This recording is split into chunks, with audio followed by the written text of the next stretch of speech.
दोस्तों नमस्कार। दोस्तों आज की कहानी है कर्मों का फल निश्चित है। एक महात्मा अपने शिष्यों के साथ यात्रा पर जा रहे थे। कुछ दूर चलने के बाद वे थकान मिटाने के लिए जंगल में रुक गए। इतने में ही महात्मा को कुछ आवाजें सुनाई दी। ध्यान से सुनने पर महात्मा को समझ आया कि यह कुछ लोगों के रोने की आवाजें हैं। उन्होंने शिष्यों से कहा, बालकों सुनो, ये आवाजें कहाँ से आ रही हैं?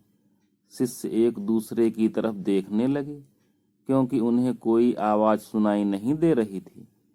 फिर भी गुरु की आज्ञा से शिष्य थोड़ी दूर जाकर देखते हैं, लेकिन शिष्यों को ना आवाज सुनाई दी और ना ही कोई दिखाई दिया। कुछ देर बाद महात्मा को एक गहरे कुएं से लोगों के रोने की आवाजें सुनाई दी। महात्मा ने कुएं में झांक कर देखा तो उन्हें 4 लोग रोते हुए दिखाई दिए। तब शिष्यों के पूछने पर महात्मा ने बताया, यहाँ 4 प्रेत आत्माएं हैं। यह सुनकर शिष्य डर गए। तब महात्मा बोले, डरो नहीं, तुम सब इन आत्माओं से ज्यादा शक्तिमान हो, क्योंकि तुम सब कर्मों से महान हो और ये सभी अपनी पिछली करनी का भोग रहे हैं। आज के समय में इनसे दुर्बल कोई नहीं है। तब महात्मा ने उन चारों से पूछा, भाई तुम लोग किन कर्मों का फल भोग रहे हो? तब वे चारों और जोर जोर से रोने लगे। तब एक शिष्य ने पूछा कि तुमने ऐसा क्या किया है जिससे इस अवस्था में हो? तब पहली आत्मा ने उत्तर दिया कि वह पिछले जन्म में ब्राह्मण था और भिक्षा मांगता था, लेकिन उस भिक्षा को भोग विलास में खर्च करता था। दूसरे ने उत्तर दिया कि वह क्षत्रिय था और अपनी शक्ति का दुरुपयोग निर्बल, असहाय और गरीबों पर करता था। तीसरे ने उत्तर दिया कि वह एक बनिया था, केवल अपने फायदे की सोचता था और हमेशा मिलावट करके सामान बेचता था, जिस कारण कई लोग मारे गए।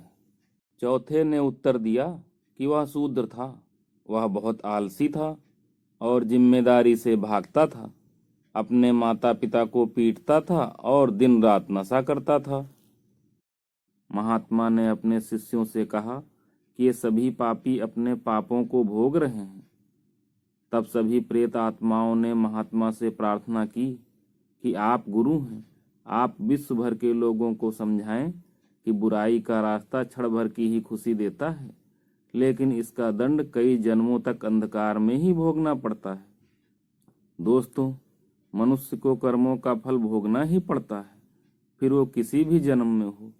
कहते हैं कि जिस तरह ईश्वर है वैसे ही प्रेत आत्माएं भी होती हैं, लेकिन वे जितनी दुर्बल होती हैं उतना कोई नहीं, जितने कष्ट में वो होती हैं उतना कोई नहीं, क्योंकि वे अपनी करनी का भोग करती हैं। क्षण की विलासिता कई कई जन्मों का अभिशाप बन जाती है।